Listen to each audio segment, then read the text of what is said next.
This recording is looking at the JamCo question focused on the topic of relevant costing. So again, I've assumed you've read through the question, particularly you've looked at the requirements and made an attempt to them yourself. So we'll just talk through the first one, part A.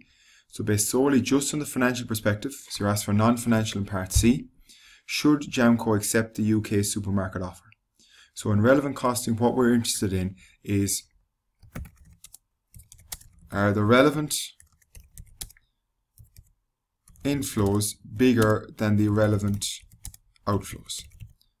So in terms of cash flows, are we getting more cash in than we're getting cash out? And we're only interested in the relevant cash here. So some things which are irrelevant, like sunk costs, or we're also looking at the concept of opportunity cost as well. So it's all about conceptually understanding what different costs are relevant for these one-off decisions. So the context is here, they've capacity at 300,000 jars, but they lost a customer that represented half of that. So they only have half capacity currently, and they're looking to fill capacity by going to the UK on a short-term order for own brand jams.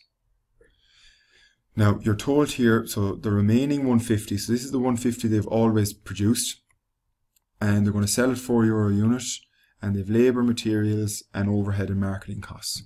So you're given a presentation here of what their current budgeted output is, and their budgeted P&L, the profit and loss. Now, just be careful, just because it's presented per unit does not necessarily mean every extra unit is going to result in, for example, fixed overheads, an extra 50 cent. So that's where some students get caught, is just because it's presented per unit doesn't necessarily mean it's a variable cost. You need to look at the notes, the information, and make sure you understand what information you're given. So we're told down then that the order from the UK will be 150,000 jars at €2.50 each. So you're going to sell it a lot cheaper than what you're selling to your normal customers, which you sell at €4. So this other 150 to fill capacity will be sold at $2.50. And the UK supermarket will pay for the delivery and transportation, so there'll be no additional marketing costs. So actually this marketing one will be irrelevant because it's not incremental. There's no additional marketing costs from taking on this new order. But you would need to alter the packaging of the label at a cost of 60 cents a jar. And note 2, which is related to labour, tells you labour cost above is for manufacturing, we're all on a fixed wage. And given that the excess capacity is only temporary, the labour will be retained. So you wouldn't end up letting them go even if you couldn't fill this order. So labour actually here is not a variable cost, it's a fixed cost, because regardless of the level of production, you're still going to have the same labour wage. So that's why that note 2 is very important. So for part A then, what you're asked is, from financial perspective, we're looking, well, what's the revenue? The revenue in this case will be 150,000 jars times €2.50.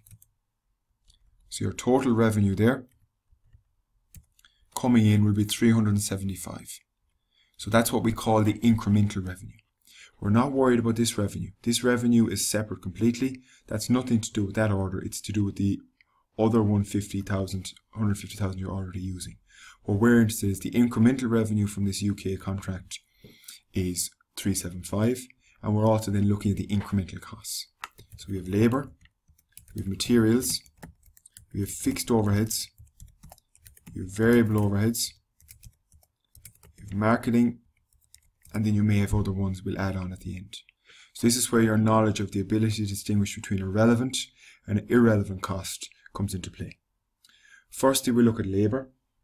Given note 2, we're told labour is all fixed. So in this case, labour is not incremental. Labour is not going to change if we take on this new contract.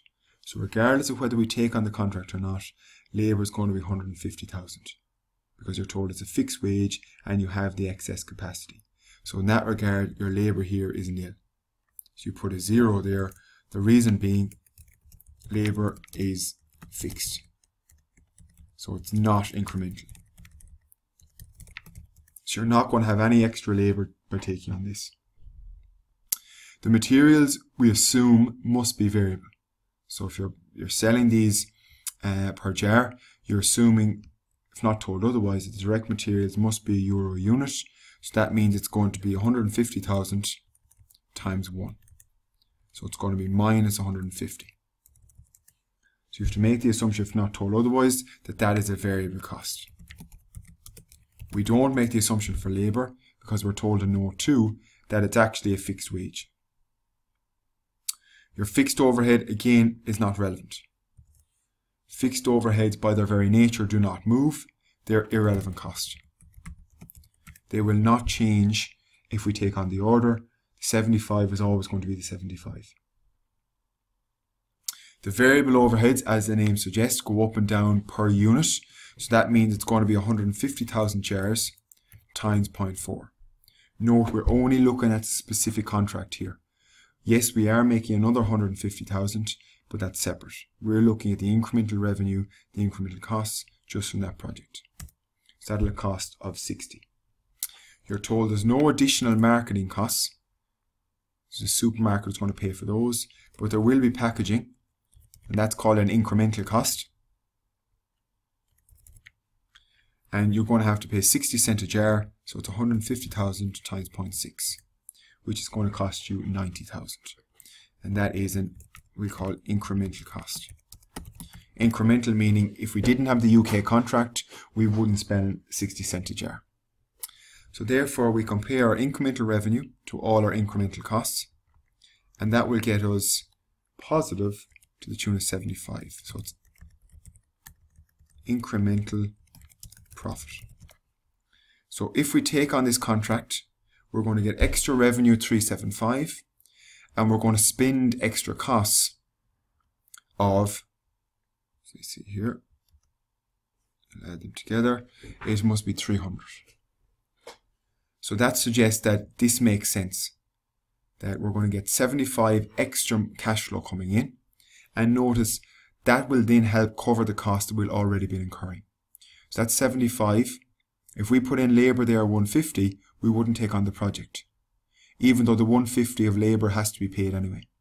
So by looking at just the incremental revenue and the incremental costs, we now are taking on a project that's going to give us 75,000 extra cash flow, which can then help to cover the costs that we'd have to pay anyway.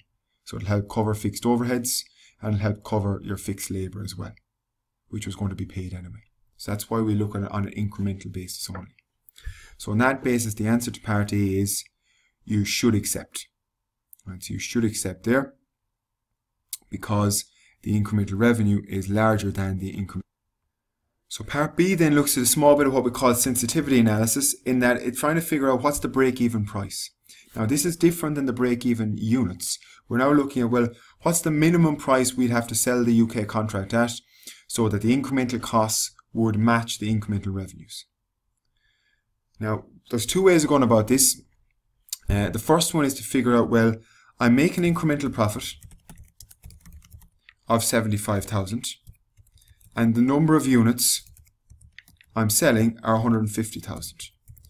So if you can calculate how much profit you're making per unit, that's how much your price can fall down by. So it's a slightly different way of looking at things, and you expect one or two of these things to be thrown in just to test to see can you think on your feet. So the profit per unit here would be 75 minus, or divided by, should I say, 150. So it's about 50 cents per unit. So that means the sales price could fall by 50 cents per unit before contract makes a loss. So that's what we're looking at here. The break-even selling price could be €2.50 minus 50 cents, which is €2. So if we sold 150,000 by €2, we just break even. In the context now, just be confident what break even means here. It means that the money from the contract will just cover the 300,000 extra money we pay for the cost for the contract. So we're looking at incremental costs versus incremental benefit.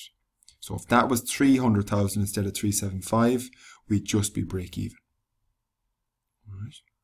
Now there is a nicer way in Excel, so instead of trying to do that calculation out, and particularly when you get more complicated ones, it may be the case that it's not easy as just dividing one by the other. But there is a function in Excel to say, if you have an input and you have an output down the bottom, you can do this thing called goal seek. So you highlight the cell, the revenue cell, and say, I want to change this figure, which is the selling price, to make the profit equal to 0. That gives me my break even. So we do have this thing called goal seek. So if you're in Excel, put your mouse over this, go data, what if analysis, goal seek, and we want to set that cell. So we want to set the profit cell. It's my error. We want to set the profit cell to nil by changing, I want to click on it, the price cell. So you can actually do trial and error. Excel can do it for you. That's very useful when you have more complex spreadsheets and you're trying to solve for a break-even rate or a target price to meet a certain target profit.